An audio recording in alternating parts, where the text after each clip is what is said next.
awful. Happy Thursday, Trust Fund.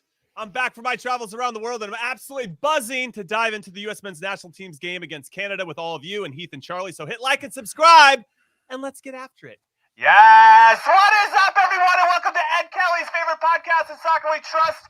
I'm Jimmy Trashcan Cream Cheese Conradino Conrad, also known as Jim. Alongside Hollywood Heartbreak Kid Heath Pierce and Charlie Chuck Wagon Morning Footy Davies. And like always, we have a great show for you today, but this one could be a little bit more emotional than usual because the head coach of Canada, John Herdman, who likes to run his mouth at times, has come out and said that his team wanted to play the U.S. men's national team in this tournament, that they want to beat us in the U.S., something they haven't done in 100 years, and that they have the extra motivation to get that win. A David and Goliath in Cincinnati. Like, what David and Goliath? What the hell is he talking about? And that fires me up. It makes me want to play, actually. You want a piece of us? I want to give them a piece of us. I want to lace them up and actually play. But then I'm reminded, everybody, that John Herdman is actually in BJ Callahan's back pocket after BJ led the U.S. men's national team to a dominating 2-0 win in the Nations League final against Canada. And then I start to relax a little bit. Anyway, how are you guys doing?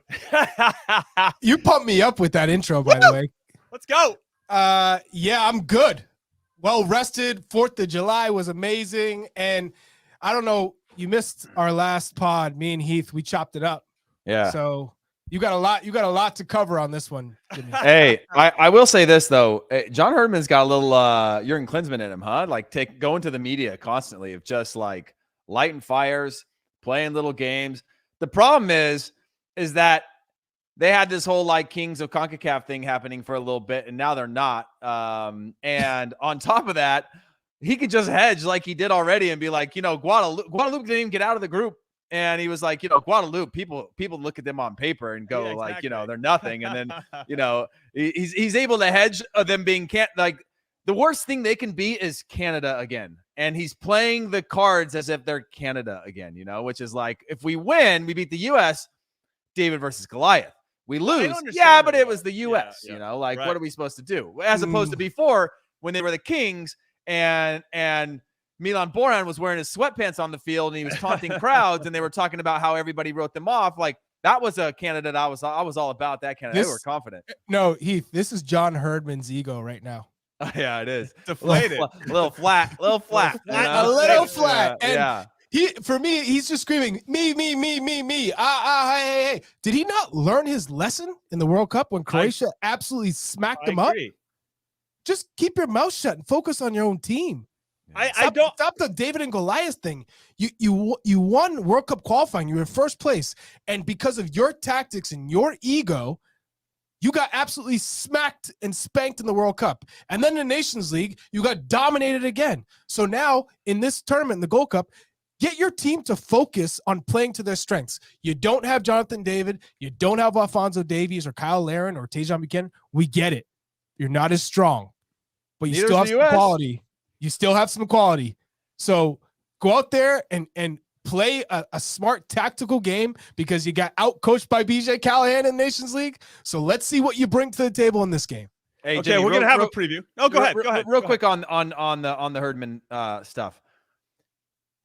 What I worry about with him, and I'm sure he's a good coach, right? Because he did something spectacular with that Canada team going into the last World Cup. Not at the World Cup, but to what he did to get him there was like has to be respected. Sensational. Yeah. But I feel like there is that turning point where now you got a bunch of people that are looking at Canada differently, right? Players and teams are prepping for them differently. The media is looking at them differently. The expectations are different. And I feel like this is a real crucial moment for him to evolve and grow as a coach. And I worry that the screams and the proud like beating of the chest through qualifying that was working isn't working now. And now this yelling from the top of the mountain feels a little bit of an insecurity versus like a confidence, right? Of like creating these narratives versus before things were falling in their favor. They were a good team and they were smacking people in the face in qualifying. This could come to backfire him in the end. And by the way, Canada as a federation in a lot of turmoil. So like sometimes it just might be better to let you motivate your players behind closed doors, get him to do it. Having said that, if they beat the U.S., man, he's going to be on top of the world. Well, I think that he's trying to set that up. As we discussed on this podcast a few times with various coaches in our careers, sometimes they use the media to motivate players, to motivate their team overall. And I think the guy, let me say it like this. I think he's wearing a lot of different hats. He's trying to raise money He's being critical of the Canadian Federation, that they're not doing enough, that they've dropped the ball in so many different ways. There's so much unprofessionalism happening at that level, and it's trickling down to his team and how they can perform. He's obviously without some of his star players in this one. And now it is, to your guys' point, it is a testament to his coaching ability. Can he get the same out of this group that he can get from his more talented group when they're executing? We saw in the Nations League final that his most talented group didn't have a lot of push either. I mean, I thought we were in complete control of that Nations League final for a good portion of it. Yeah, they had a couple moments where you could see that they were threatening, but overall, I never felt like we weren't going to win that game. Mm-hmm. And that felt very un-Canada-like under Herdman in this recent iteration of this team, especially when he had everybody available. And now you come into this one where I think he's got to play the David and Goliath card, because they're shorthanded. They don't have their star players. They would usually rely on those players in this one. Like Jamaica's bringing all their guys. This is what Canada used to do. They bring everybody to the Gold Cup. They've got to win some type of competition. And Jamaica's got those vibes in this particular tournament. So I think Herdman's wearing a lot of different hats. Is he playing it right? I guess it's yet to be seen. But Jimmy, before the Nations League sounds like Jimmy's trying to get invited to Thanksgiving dinner at Herdman's house. You know? I'm not. Listen, I was fired up at the start, and then you guys talked like 10 minutes, and I lost my momentum. No, I think you really want a Canada job. But no, before the World Cup, before the Nations League final, he on the sideline told Nico Cantor they had a great World Cup. Meh. And to me, this is during the game. Is he rewriting history there? It's not some sort of like mind game with this team, because they're to say they had a great. Hey, they were good against Belgium. To be fair, they were good against Belgium. But that's delusional to say you had a great World Cup.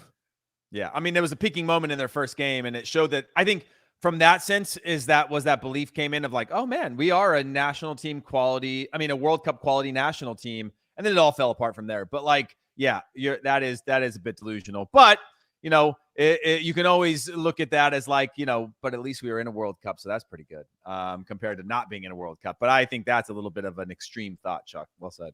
Okay, listen, I don't want to be on Canada's staff. Can I go back to that? I don't want to be on Canada's staff. I'm just you want to be the staff, Jimmy. There's a big difference. Yeah, I believe you, Jimmy. Oh, come on, come out of here. You guys are trying to trigger me here. Listen, what I think is interesting with this particular team that he's brought. He went 3-5-2 in the first game against Guadeloupe. They went with a 3-5-2, 3-4-3 against Guatemala. That was a 0-0 draw. Both games were draws. And then against Cuba, 4-2 win in the last one. They went with a 4-4-2. Obviously, when you have some options with Richie Larea on the right side, you got Osorio. I mean, they can play multiple different spots. And so I think they're going to morph in a couple different ways. But to get into the preview of this game, I think it's interesting that Miller and Cavallani started against Cuba up top. They had Junior Hoylett, the number 10, who'd be the captain, 58, 59 caps for the team, ton of experience, be kind of floating underneath. Are you worried about those three up top at all? Because no. I don't know. It's just tough. The group stages are so hard to analyze in the Gold Cup because of the drop. You don't need to analyze anything. This is a Canada side that lacks a threat. The best player on the pitch for them in terms of the attack is Hoylett, Junior Hoylett. He's the creator. We saw in these group stages, there's those moments where they rely on him to come up with that special moment, whether it's the set piece, whether it's a cross or a dribbling 1v1 moment. That's their playmaker. And then Richie Larea is probably the other most dynamic player. That's your right back, and he's been that guy for Toronto FC. Other than that, Cavallini hasn't been a real problem in years. So right. And the midfield is I would argue toughless. So my guy is just Jesus. He's not having it. You're today, You're definitely not running for Canada's staff. No, I'm not. And I'm being real. I'm being real. The U.S. men's national team should win this game. Yeah, they should win this game, but obviously you got to go out there and perform. And with this David Goliath narrative that's being built by Herdman, I think that Canada does play better when they have their backs against the wall, just like we did for a long time until we got comfortable with being the favorites. And I think we're there now and a lot more comfortable with that role and mentality and mindset. But to Herdman's point, they haven't won in U.S. soil in over 100 years. That's pretty wild. So they've got this kind of why not us at this particular moment type of theme. Now let's talk about the U.S. Do you think any starting lineup changes from Trinidad into this one, or do you kind of continue to roll with what's been working? Because obviously Jesus Ferreira scoring a bunch of goals. Jimmy, before we do that, we want to know what your starting 11 is, because Heath and I, we already dove into this head first, and we were critical position by position. Who's your starting 11 for this game? Who do you think deserves to be starting? So I think that Matt Turner in goal will be the one. I like the back four that we've seen, or at least in this last game. I know Miazga was in for Miles Robinson, but I like Brian Reynolds at right back, Miles Robinson and Jalen Neal at the center back position, and DeJuan Jones at the left back spot. I think BJ was very complimentary of DeJuan Jones in particular in his matchup against Trinidad, so I don't expect that to change. I like the midfield of Busio, Sands, and Mihailovic. I think that there's a nice balance there, and they all bring us something a little bit different, and I think Sands in particular has grown into that spot. I don't want to see a double pivot. I think BJ made a mistake in that first game against Jamaica, and it showed, and the team just didn't flow as well. So I like that single pivot, and it obviously. All right, now we. Yeah, now that was because Greg picked that first roster, and then BJ was like, "I'm not letting you do that again, Greg. This is my team. You're trying to sabotage me." Yeah, I'm going with my team. We're going with the single. I'm going to have two swing players and double eights, and we're going to work that way forward. No, right, now go with the front three, because this is where it gets interesting. I know it gets a little sticky. Brandon Vasquez obviously been impactful off the bench or with whatever role has been given to him, and he's done well. What's interesting is I probably would leave Zendejas off. That's my number one. Just leave him off for now. I think he's pressing. I think he's trying too hard to maybe be something he's not. He's not letting the game just come to him. On Zendejas, while we're on it, because I think we'll move on from him pretty quickly, but there was a tweet to us online that was basically was like, what's the one piece of advice you would give Zendejas right now within the national team? If you were a teammate or a leader or a veteran, I guess from either of you, what's the one piece you would give him? Because obviously, a player that was pretty held in high regard playing at a big club just hasn't been doing it in a very mediocre at best group stage matchups. I want to hear Charlie's. Yeah, Charlie. I see my younger self in him and in the mentality part, because I think he's trying to do too much and trying to impress, because he knows he's on the verge of being on the AA team as a substitute versus you are on the outskirts as a B player, and you don't want to be classified as a B player. So he's trying everything in his power to like stand out, whether it's with his touches, like doing extra touches, dribbling, like the fancy service. Just play simple. I think what I would say to him is doing less is more for you. Less touches. Be ruthless in the attacking third, be a little bit more aggressive, but less touches in the build-up. Just movement, and then work on your defensive responsibility. Sometimes that is a great way to get into the game and build confidence, and not only that, earn respect from your teammates. Because sometimes you may feel like you haven't done enough yet to earn the respect of your fellow players, teammates, and that could be sometimes. Or you think you've done too much. Or you think you've done too much to be with a B team, right? Like there is a little bit of that ego that creeps into that as well. And I'm not saying that's his case, but we've all been in the A of our national team careers, and we've also been in the integrated sort of mixed squads. And there is a lot of different egos at play when you get into that dynamic of the group. And that's one thing I'll give the credit to this group seeming to be on the same page and motivated together. Jimmy, what's your take? What would I would echo the sentiments of Chuck with just get it, play it, and move. Just and when it's time, if you're in a 1v1 situation, the corner of the box, then yes, take that person one-on-one. If you lose it, whatever. But that's we want you to have that confidence in those moments to do that. But if you look up and it's a 1 versus 2, you got to play it to somebody else. It's in a better situation than you are, and you got to be able to recognize that situation as quickly as possible. I think he's like taking that extra touch, and then when you take that extra touch, all of your options that were on maybe the 1 or on your 2 touch, when you take that third, everything's off. Like it's not the same. All the passing lanes have closed. The timing of the runs are off. And anytime he takes that extra touch, everything kind of shuts down. And you guys know as teammates, when a person is in that rut, one of your teammates is in that rut, you're like, yo, play it quicker, man. Like it's just, I would just tell him to simplify. Get it, play it, move, and put your, and then I like that ad there, Chuck, that the defensive side of the ball is really important. If you go in, I remember playing with Taylor Twellman one time, who never liked to play defense. And when he actually went out there and put a tackle in, you're like, all right, man, this guy's bought in today. Like there's still that nonverbal body language that this person's still going to do the little things that matter to help the whole team. And it's not just about himself. Yeah, sorry for asking all the questions, guys. I'd been hosting lately, and I just want Jimmy to know he's on the hot seat. That it's just like on the field, you go on vacation, Jimmy. You let somebody step in, and hey, I love it. I ask great questions. It. I just want people to know that Jimmy's under pressure, from that starting position as well. Heath, I like that. I like that. I'm just Take the initiative. Yeah, that's there it.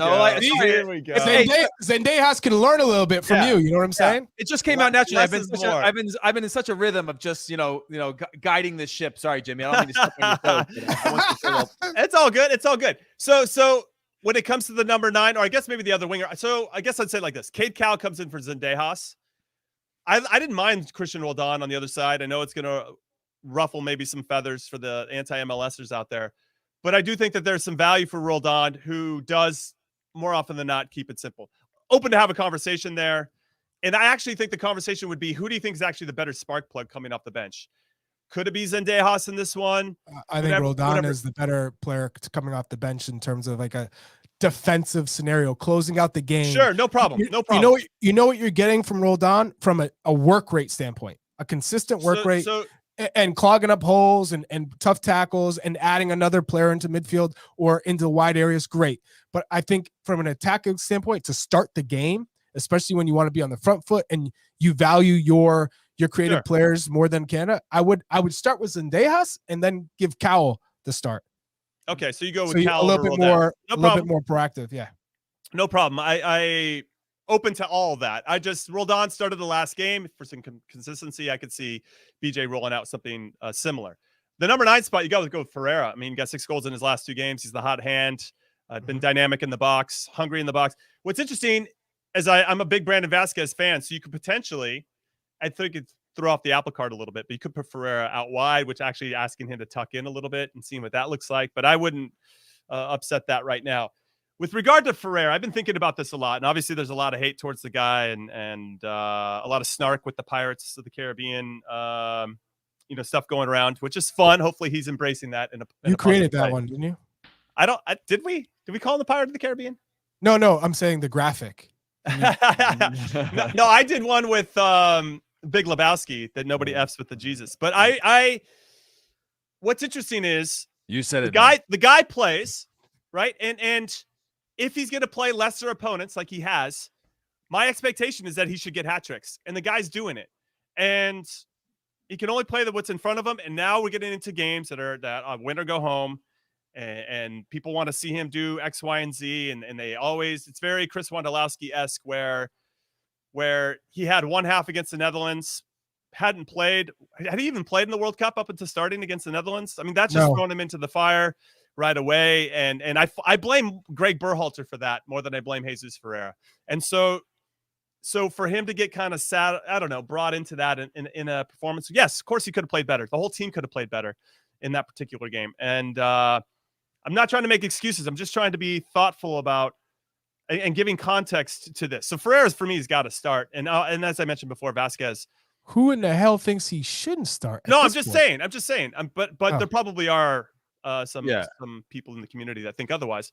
But there are people. They go every time Vasquez gets his chance, he scores type of thing. And I'm just like, yeah, I get it. If it's not working the second half, you can drop Ferreira into that midfield as like a withdrawn striker and put Vasquez in there as a different dynamic. Because look, if Canada come back and they sit back the entire game and we're not able to have it. And what I liked about Busio and Mihailovic is that their willingness to make those penetrating runs off of the shoulder of the striker. So whether that's Vasquez or it's Ferreira, I think it'll be Ferreira, obviously, in the first half. The ability to keep those defenders honest and play off the shoulder of them. There was a good rhythm there that I was worried about. Oh yeah, if a team sits back, we're going to be underneath the whole time. But if they have those more advanced positions and make good, well-timed runs, it will free up our ability to have a little combination play. So obviously I'm going with Ferreira as the starter in that one. Yeah, too. yeah. You have to. You couldn't sit him at this point, given how. Chuck, so are you saying Zendejas and Cowell, or who were you saying on your wings? Yeah, Zendejas and Cowell. Okay. And I would try Zendejas on the left wing this time, because it seemed like he's more comfortable coming inside, playing on the left, than he is going down the right with his stronger right foot and trying to cut into his weaker left foot, because he doesn't have the pace to beat you. So naturally he's got to cut inside, and he's much better or much more equipped to cut inside on his stronger right peg than he is cutting in on his left leg. So I think you run it that way. And Cade Cowell, he can play right or left. He's no problem. He's making the diagonal run in behind anyways. And this would be a good match to see what he can give as a starter, because it seems like he's progressing. And so now when a game gets tough, they neutralize you by not giving you that space in behind. How does he impact the game? This would be a good measuring stick for him.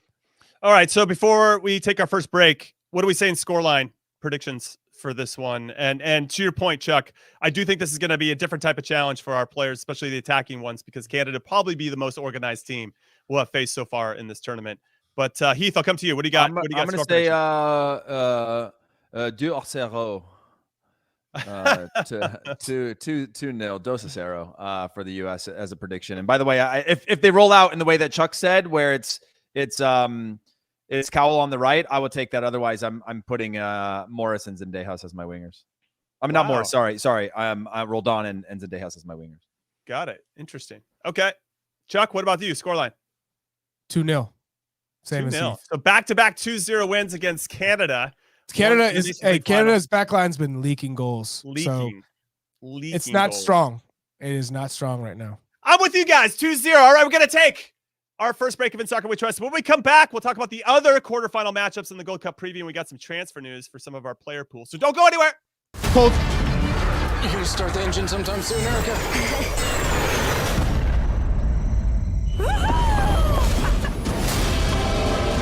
Do you know the odds of all of us being here at this time?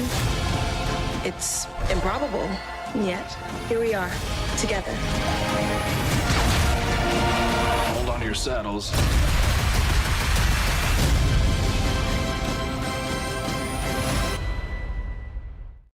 Welcome back, everybody, to In Soccer We Trust. I'm Jimmy Conrad alongside Charlie Davies and Heath Pierce, and we are going to talk about the other games in the quarterfinals for the Gold Cup, starting with Panama versus Qatar. And this one's important because whoever wins this takes on the winner of the U.S. and Canada. And then on the other side of the bracket, we got Mexico taking on Costa Rica and Guatemala taking on Jamaica. That might be my favorite. Outside of U.S. Canada, Guatemala, Jamaica could be an absolute banger of a game. And we can get into that in a second. But let's start with Panama, Qatar. Heath, I'll come to you, Mr. Host, trying to take my spot. Qatar, obviously a big shocking win, 1-0 over Mexico. Mexico had plenty of chances in that game, just couldn't hit the frame or really make the goalkeeper sweat in too many ways. Panama, hanging around, doing their thing. I actually like Qatar to get through. We faced them in the last Gold Cup in 2021. Get a little rematch. And if both teams that we want to win, assuming you think Qatar is going to go through. Let's talk a little bit about that game, though, first. How are you feeling about the chances of both of those teams? Yeah, I like Qatar when they scored first. Obviously, didn't have much against Mexico, but just that willingness and that discipline to fight for their lives for as long as they did. Mexico obviously had some clear chances to win that game, didn't put them away. Santi Jimenez had some incredible looks on goal, and they just stood on their heads and were able to grind that out. They also, in terms of the craftsmanship of gamesmanship that Qatar had in terms of the amount of yellow cards, slowing the game down, scrapping, fighting, I think to see the way that they came onto the field with this belief that like, oh yeah, we got out of this thing and now we've earned our way into the knockout rounds. I think that they beat Panama on this one, not because of necessarily how dangerous they are going forward. I think they're a different team than we saw in the Gold Cup last time. I think that team had a lot more control of games. They like to have possession. They stretch teams out. They had a real rhythm of the way that they played, obviously with a lot of them playing under Xavi in Qatar at the time. And the system of play that they had, but they're just a team that's embraced a fight here. And so I see them winning this one against Panama. Chuck? Okay. Now, Chuck, with regard to Panama, I just want to give some context here. They were in the Nations League as well. They lost to Canada in the semifinals 2-0 and then lost to Mexico in the third place game 1-0. And I wonder how much of that having an extra week or 2 weeks of training has helped them prepare for this. They beat Costa Rica in the first game 2-1. They beat Martinique in their game 2 of the group stages 2-1, and they just drew with El Salvador 2-2. They're scoring a bunch of goals, but giving up a bunch of goals too. Is that going to be enough to overtake Qatar? I think this is going to be a good match. I could see it going into extra time, but I'm going to go with Panama. I think Panama win this game. Okay. That was nice and easy. Yeah. All right, let's talk a little Mexico versus Costa Rica. Right now, FMF, the Federation for Mexico, condemn fan violence after a fan was stabbed at Levi's Stadium. Oh my gosh. That was insane, by the way. The chants were back too, and all. Oh, gosh, man. Yeah, there's a lot going on. I feel like anytime there's a game involving the Mexican national team, there's always a statement from FMF condemning fan violence, but yet it continues. The suspect was arrested, but does this raise security concerns for you guys? I mean, this was like fan-on-fan violence because this was two Mexican fans. It wasn't like they were attacking the opposite team's fans. It was themselves.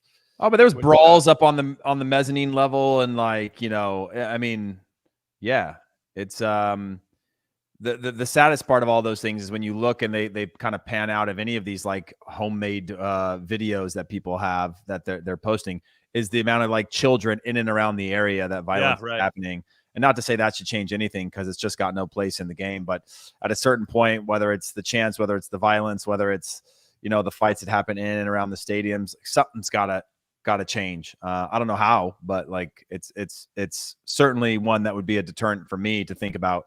And we've all been in stadiums where you feel that energy shift in areas where you're like, okay, something doesn't feel right around here. I'm gonna move out of here, or if you're Chuck, you're gonna, you know, throw your cup of water to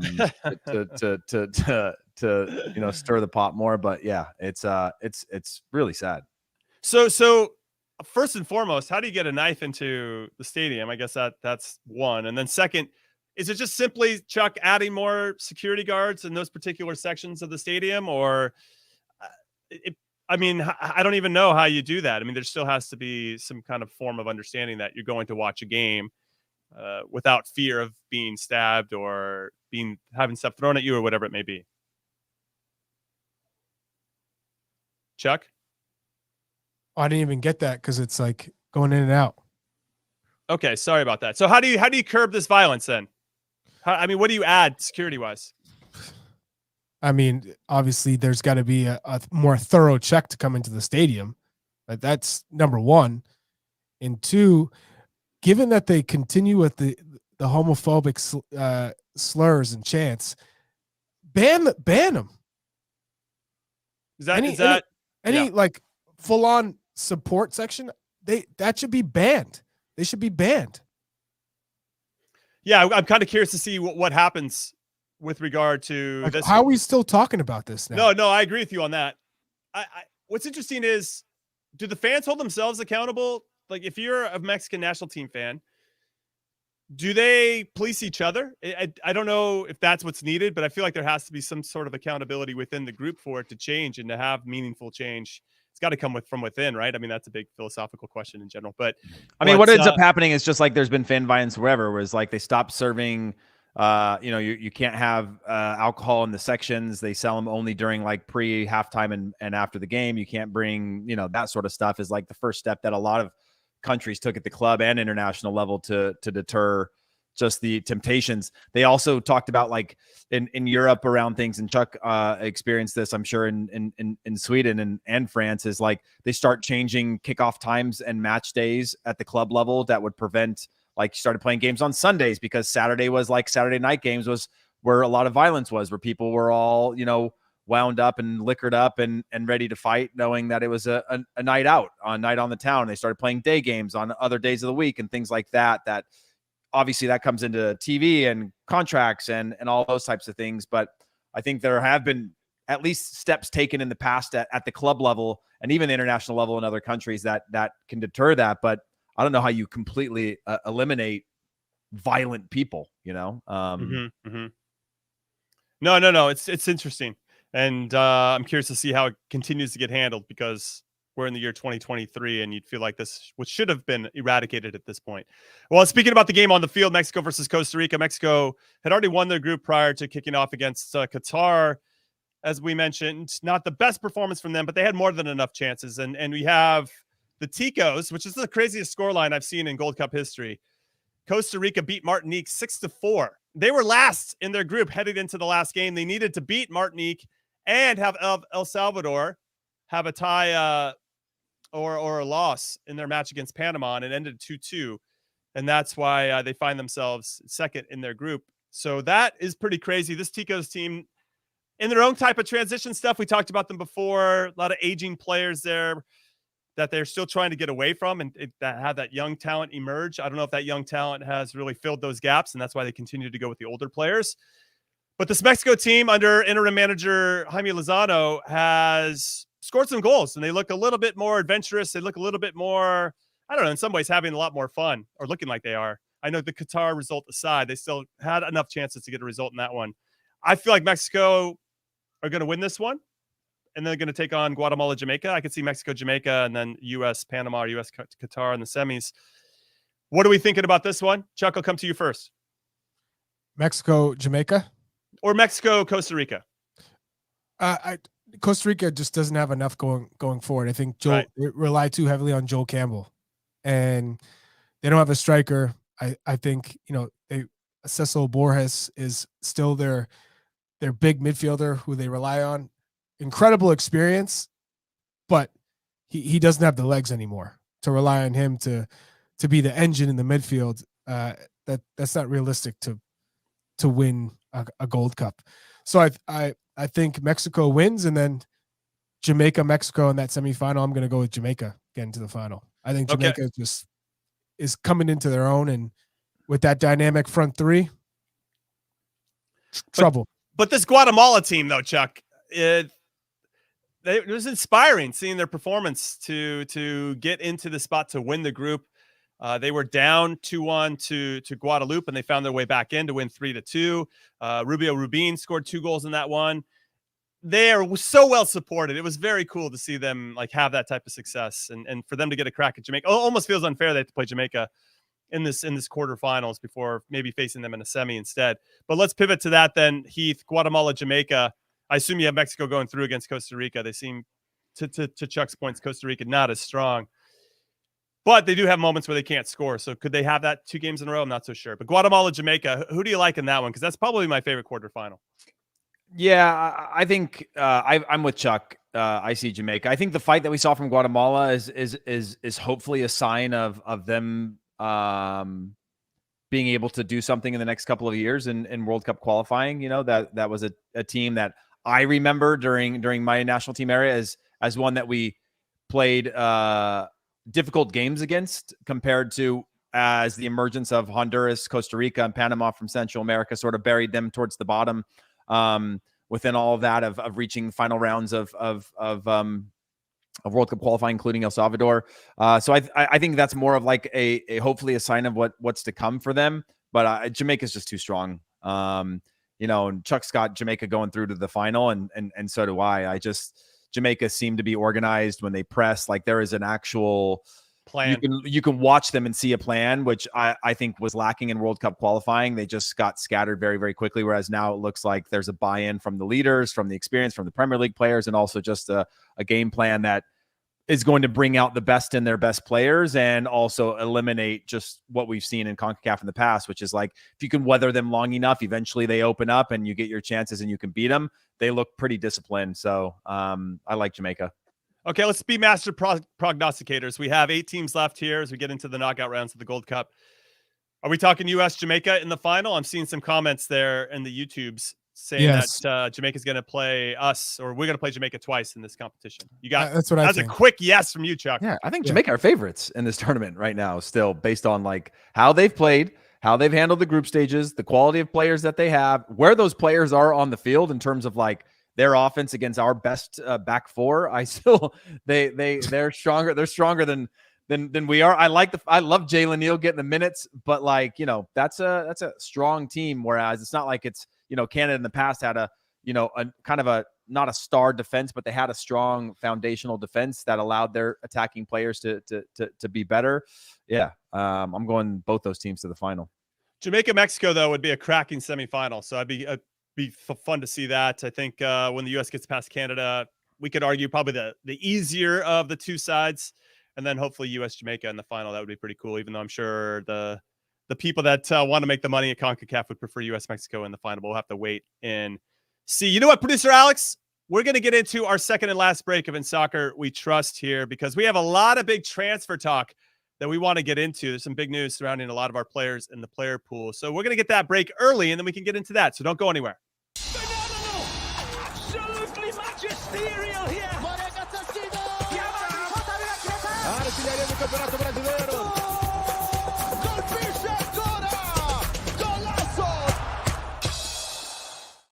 Yes, welcome back to It's Soccer We Trust. I'm Jimmy alongside Chuck and Heath. It feels weird to Your say. deputy co-host. Our deputy co-host. And we're obviously excited that you're here with us, joining us either live on the YouTubes or whatever podcast platform of choice that you like to listen on. We appreciate you guys. Now, we got some transfer news we got to get into. We're going to start with Weston McKennie. And Chuck, I'm going to come to you on this because he's in talks with Borussia Dortmund. Now, there has been some news that I saw with regard to him that it's being reported by some that he's in advanced talks with Dortmund. And then the Bild over in Germany is saying that there's no way that Borussia Dortmund would sign a player that played for Dortmund's biggest rival Schalke 91 times. Like, they just won't do it. So that maybe there's a little bit more smoke to it. Not to say that Dortmund doesn't need some midfield presence, and the fact that Weston can play multiple positions in midfield and various roles, and obviously has Bundesliga experience as well as European experience and all that. And there's rumors too that Weston potentially wants to go back to the Premier League. What are you hearing? What are your thoughts? And do you think Borussia Dortmund would be a great fit? Well, one thing is wanting to go to the Premier League versus a team wanting you and it fitting, it working. True. You're not being deemed surplus to requirements. If you go to a club that has enough midfielders, you're not going to get playing time. You only go to a club that makes sense. If a Brighton was interested in you because they've lost McAllister, they may lose Caicedo. There's going to be some needs for bodies in the midfield. That would make sense. You'd say, let's go. A Newcastle, even they just signed Sandro Tonali. You could argue that he could maybe get some minutes alongside Tonali. I don't think Newcastle has the strongest central midfield, so that could be another option if that were the case. But it's You're not. Talking to a Newcastle fan here. I think You're telling me Weston couldn't get into the midfield there? I mean, we have Bruno Guimaraes, we have Joe Linton, and now we have Sandro Tonali. I think our Joe Linton's not central. He's been dropped off, and that's where he kind of plays like a hybrid 8. But he's been excellent in that position. But I hear what you're saying. I just don't know if he would go and start. I think he'd have to fight to get in there. But that's a different conversation with Newcastle. 100%. But I'm just saying, if that were the case, like, he's better than Sean Longstaff. So if and Sean Longstaff gets playing time. So my point is, that's fair.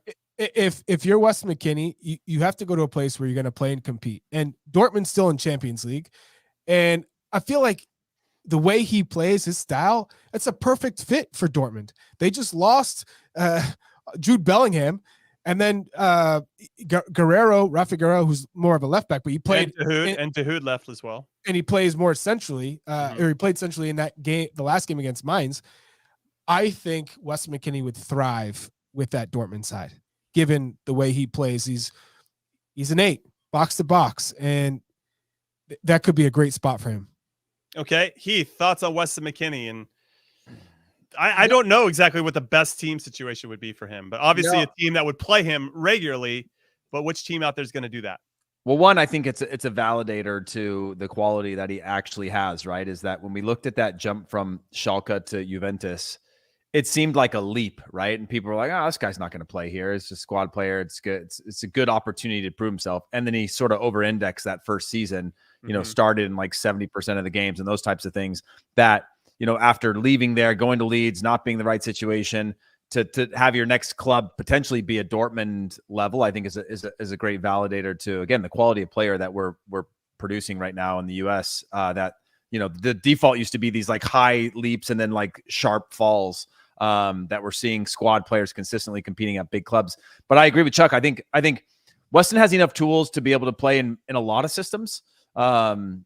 It's just a matter of him, one, being fit and healthy to be able to play in those systems and play at the speed that's expected of him. But I would love to see him out at Dortmund. And again, with the Premier League shout, when you're talking about Brighton, that's be an incredible opportunity in the way that they play, and the speed at which they play, the possession style that they play. But you're also looking at 8 other clubs that could afford him, and probably not the right fit, right? In terms, you go into potentially into another. There's probably like 6 clubs every year that could be a Leeds situation where they could afford your wages. It's a whatever, but it can be a really difficult to actually see a player get better in half the table in England.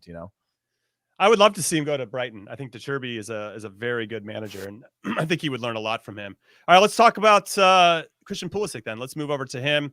Mm-hmm. Apparently, Chelsea have rebuffed the latest offer from Milan about having him come over. It looks like they're close. Apparently, there's great relations between the 2 clubs. Christian has already agreed to personal terms with Milan. Apparently, it's going to be a 4-year deal, 4 million a year base. I guess there's bonuses, of course, where he can match, and he's going to be set to reunite with some former Chelsea teammates. You got Tomori, you got Giroud, and you got Ruben Loftus-Buttcheek. And that's just an inside joke and I said it a while back. But it's interesting is that I think it would be a nice place for him to rejuvenate his career. And I think that his support team or whatever, his posse, is pushing for that as well. It looks like they turned down Lyon.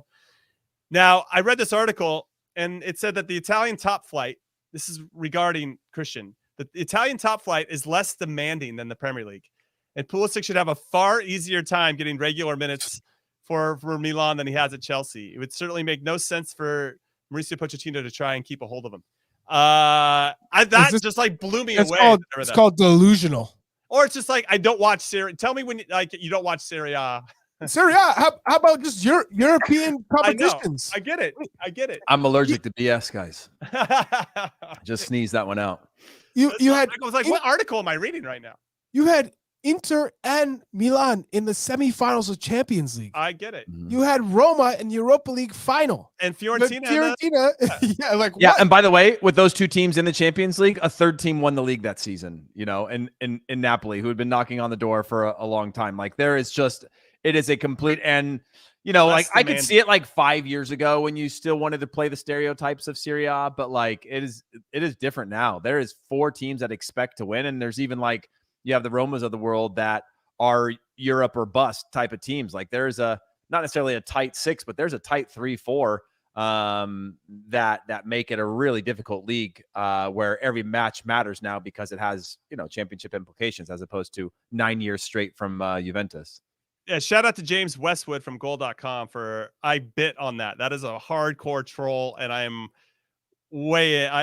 got triggered by, I was like, did he really write that? Less demanding league? What the hell is he even talking about? Anyway, let's take a look at what a potential starting 11 could be for Milan if Christian Pulisic was in it. By the way, it was like when Gareth Bale had said, like, there's less pressure in the US when you don't win, it's not that big of a deal. While he just sat on the bench for 6 months until he got to the final. Where it's like, yeah, comparing LAFC to Real Madrid. It's just like, it's not even like a real thing that you can do, but it's an easy win to just be like Serie A. Yeah, exactly right. Well, we actually stole this graphic for those that can't see it from Morning Footy. So shout out to Chuck and everybody over there for doing this work for us. We have Giroud up top. You got Rafael Leao, who is excellent, and I love watching him play. On the left side, left wing, right side would be Christian. We got Yunus Musa, because why not, at the attacking mid spot. Loftus-Cheek and Musa would switch. Yeah, I think that's the way to go. Loftus-Cheek's got to be a little bit higher. But Musa would be more of an 8 or a double 6. You got Krunic next to him with Tonali gone. That opens up that spot for him. You got Teo Hernandez left back, Tomori and Tia at the center back positions, and Calabria at right back, and then Mike Mignon. Benacer's injured, Oki, 54-34. He did his knee, so he's not back until November. Chuck Wagon 1. Commenter 0 on that, but a pretty solid team. What's interesting is from what I hear is if they can't sign Pulisic, they're already ready to make moves for Samuel Chukwueze from Villarreal, who has a similar profile to what Christian can do, and obviously beating people off the dribble, getting to the end line, getting crosses off, getting shots off, and so that makes me a little bit nervous for Christian that they have a really viable second option if it doesn't work out with Chelsea. Chelsea. Great. I'm not trying to give any free passes. Pulisic's got to stay fit, stay healthy, and compete. We've seen how good he can be when he's in form, but like he's past the era of being young enough to get a free pass. Now he's got to go and earn it. And you know how it is when you go through multiple coaches and you don't get the time. Eventually, like that finger pointing, you got to look at yourself in those environments. Not the coach. Yeah. Yeah. Are we talking Serginho Dest or Christian? Who are we talking about? I'm talking Oh, I'm geez. sorry. That's terrible. Oh, Serginho Dest. Serginho Dest just had one professional year of soccer at Ajax that was unbelievable, and then started him on this trajectory that like we knew that he wasn't quite there yet, but valuable experience. We'll see where he ends up. All right, some other transfer news. Brendan Aronson looks like he's heading to Union Berlin, according to reports. He's going to be joining on loan from Leeds, presumably with an option to buy. So we'll see how that works out for him. I think the Bundesliga would be a great league for him. It's less demanding there. It's less demanding in the Bundesliga. Ethan Horvath apparently won't return to Luton Town. That's shocking, by the way. Yeah, the club did not exercise its option to buy on its loan from Nottingham Forest. I wonder what that number was. He's going to report back to preseason with Forest, but we'll see if he gets loaned out once again now, because that means he's been passed over twice on teams heading to the Premier League. But he, I don't know, maybe he's the goalkeeper you want if you want to get promoted to the Premier League, but we don't actually trust him enough to lead us to glory once we're there. Seeing that Reggie Cannon might be going to La Liga is some of the word. There's some issues with Boa Vista. Yeah, they owe money. They owe money, and he's trying to going to court, and maybe he'll be a free agent and can go. So we'll see if he's free, if that gets him to go. He needs to figure out his situation. And so those are the other ones that kind of jumped out in terms of in news. I don't know if you guys got anything else or if you want to speak about those players. The Horvath one is I'm disappointed for him. Obviously, he did a great job to get Luton Town promoted. So to not be able to follow through on that journey to the Premier League is kind of sad. I don't know who wants to jump in. Chuck hit him with the silent treatment. No, I agree, but I think he's shown enough that whether he's a starting Premier League keeper, I'm not really sure, but he's obviously good at what was really good at helping his team last year. I think he'll get another loan job, or hopefully a permanent move somewhere for him. But what about this? Anybody seeing this Manchester United for the? I can't remember what his name is. The goalkeeper that could play for the U.S., played for Japan's U20 and youth national teams. I don't know if you guys saw that one come up recently today. I'll just tell you his name. Chuck's about to spit some bars. Go ahead, Chuck. Yeah, no, I would just say that we really need to see Dest get this next move right. He needs to be playing, and in a competitive situation. I could see him going to La Liga, to Bundesliga. I could see him going in that direction to a team that's competing in Europe. It could be a great fit for him, given he's on a team that he's going to be protected, and he can go up and down the right flank. Maybe a 3-5-2. Any team that's playing a wing back, it might be best for him, best case scenario, given the defensive responsibilities for that wing back. But we saw in Nations League, he is such a talented player, and I want to see him continue to progress, and he's got to find the right club to maximize his. Why are you holding the microphone like you're talking to somebody in the front row of your concert right now? He's spitting bars right now. Hey, Garth Gasper, shout out. shout out to Garth Gasper.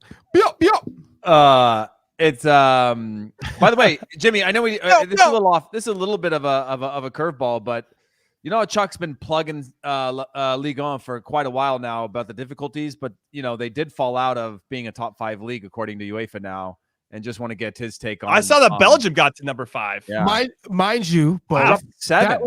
That for the people who put out that was for just the 24 the last season. That's just one season that Holland, the Dutch Eredivisie. Wow, he's tripping up on his words. Oh yeah, now all of a sudden, you guys are forgetting it's just one season, because you had some teams go a little bit further in, let's say, the Europa Conference League. We'll see next year what happens. Yeah. Okay. Man, Chuck wants to work for Ligue 1 at some point. Oh yeah. It's nice. But when a player has a bad year, Chuck writes him off. Yeah. I think the Dutch league is honestly better than the French league. Let's be real. Anybody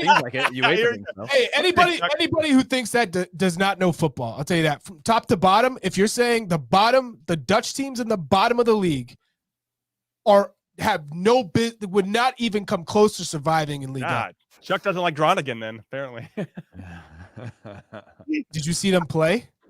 I did. It was hard. I couldn't watch it after a while. That's why I just had to get my highlights. People can obviously it's because PSG come in and they're Qatari owned. They buy who they want. They do what they want. Chuck's biased. And they win the league. They win. They're supposed to win the league easy. So now people say, "Oh, the league is crap because PSG wins every year." That's not the case. There's so much talent in the French league, and it's very difficult league to play. Man, Chuck's getting heated. Now, if you play for Ajax or PSV, Feyenoord, AZ Alkmaar, those teams are incredible. They are good, but the bottom half of the Dutch Eredivisie is garbage. So I don't want to hear the Dutch league's better than the French league now. We all know it goes in waves. Teams are sometimes stronger than others. When Ajax won Champions League, where everyone's saying the Dutch league is better than Serie A or La Liga or the English Premier League. Let's be real. That year, yeah. All right. Let's get back on track. We got a little conversation here to have about MLS. I want to give a shout out to El Tráfico, which smashed MLS attendance records at the Rose Bowl this July 4th. 82,000 people came out, and it was a cracking game. Some great goals. Tyler Boyd scored a screamer and had a great assist to Ricky Pooch for the winner in that one. LAFC, though, only 2 wins in their last 8 games. They have some of that Concacaf Champions League come down, the hangover, as it were. It happened to Seattle Sounders one year. We saw it happen to Toronto and Kansas City. When anybody that tries to make a strong run in the Concacaf Champions League seems to struggle. Philadelphia last year, I think, a little bit too. And LAFC seems to be going through it. So I'm very curious to see how Steve Cherundolo is going to manage a pretty significant low, I'd say, in his young managerial career. Don't know if you guys want to talk about that. I also want to get into Inter Miami because they're looking to sign Jordi Alba to go along with Sergio Busquets. The Adidas store in New York City is now selling Messi jerseys, Inter Miami Messi jerseys, even though his official announcement hasn't been made yet. So I think that's a good sign. And Jorge Mas, the co-owner, said that he's going to get like 50 to 60 million a year. So you got to love that. What's interesting, though, is that Rodolfo Pizarro, one of the DPs for Inter Miami, came out and said that, or I guess Tata Martino, who's been named as the manager, has come out and said that they'd like to keep Pizarro for footballing reasons, but because of the administrative stuff, they might have to let him go. And Pizarro's like, what league in the world does this? I'm paraphrasing here, but I don't understand why they even have these rules, which is a nice shot at MLS's salary structure and roster rules. And here we are. So I just want to give a shout out to the Galaxy and LAFC for putting on another great El Tráfico. That derby never fails to disappoint, and to do it in front of that many fans who were up for it that night was very special. And I grew up outside of the Rose Bowl, so anytime there's a big game near where I grew up, it always pumps me up. And then Inter Miami. Crazy. That was postponed. That game was postponed. That's right. That was That's the season opener. That's right. And it ended up being like obviously a big, huge hit, which is awesome. Which is cool. So I don't know. Inter Miami. What's interesting is I think they have to figure out a way to be flexible with these rules and to navigate how to do it. Now, I know that Inter Miami got in trouble not too long ago and got, fined and suspended or whatever the repercussions were because of their cheating ultimately. And now I feel like the league's got to help them cheat because they're terrible. And it wouldn't be a good look for Messi to come to Inter Miami, bring some of his friends, have Tata Martino in, and then for them to struggle. Like, they need them to make the playoffs. And you feel like they're going to get a little help along the way to make that happen. Chuck, do you agree or disagree? I'm still fuming with the Dutch league. Oh my God. Oh my, we've lost Chuck for the show. No, I'm completely gone. The bottom half of the Dutch league is so bad. It is so bad. And to say that league is better than the Liga is crazy to me. Crazy. But yeah, I think just give me your thoughts on Inter Miami. Yeah, this is what I'm going to say. I mean, in terms of Pizarro coming out and saying, in Europe, if you they're going to sling him to the Galaxy anyway. You would just be on the reserves. Yeah, right. They try and freeze you out and force you to say, you know what, I'll take 50% of my salary to go for free, or 75%, whatever you negotiate. But that's how it would work. Instead of saying, MLS can say, here's your full salary, you're gone. And you're a free agent. You can do whatever you want. So it's more of a win in MLS, and he's complaining. You know how it works the rest of the world. It's far worse to be sent to playing with. Look at Adebayor when he was making a ton of money at Manchester City, and they're like, go play with the reserves. You don't even step in the locker room, right? I mean, that happens all over the world. You don't get to step foot in the locker room with the first team. You're only with the reserves. You train with the reserves. You play with the reserves. They try and make it absolutely miserable for you, so you just leave. But some guys can say, I can take this, no problem. I no stress, and that infuriates the ownership that much more. And in some cases, we see players play themselves back into the first team. Right. I do want to say that when we're talking about somebody like Rodolfo Pizarro, is that he's got like 10 MLS goals. Let's be honest. Tata Martino is not trying to keep Pizarro into his squad for footballing reasons. He's saying that because he's a big name. Yeah. And he wants to move him on. And he wants to move him on. And he, out of respect for what Pizarro had once done previous to coming in Major League Soccer, but he's moving him on. This is just the nice way of moving somebody on to be like, in Europe, it would have been even worse, right, Chuck? Exactly what you said, which would have been like, we're just going to we're going to bury you away in the reserves until you make your life miserable as hell. Yeah. Oh yeah. And that's when guys go I pulled my hamstring, and they just have to go treatment all the time. Mm-hmm. Yeah. I'm now triggered by you think that Groningen is better or not as good as Troyes. Mm-hmm. Whatever. I'm getting into the weeds. All right. Auxerre. All right. Listen. We're going to end the show here. And we're going to remind everybody that the U.S. takes on Canada this Sunday. We're going to have obviously a live reaction to how we perform. We all believe it's going to be 2-0. Yeah, let me know who you want to host that one, guys. Just so just whatever you guys want. Whatever the trust funders want. Yeah, you just want Heath to do it solo, if you want me and Charlie to be a part of it too. I was out of breath for like a week. I was out of breath for like a week after going solo a couple times. Unbelievable. All right, everybody, that's it. So on behalf of producer Des, producer Alex, Charlie, Heath, and myself, Conradino, Cream Cheese, Conrad, we thank you for listening, all of your support, and we'll see you on Sunday night after the U.S.-Canada game. And you guys have a good couple days. Later!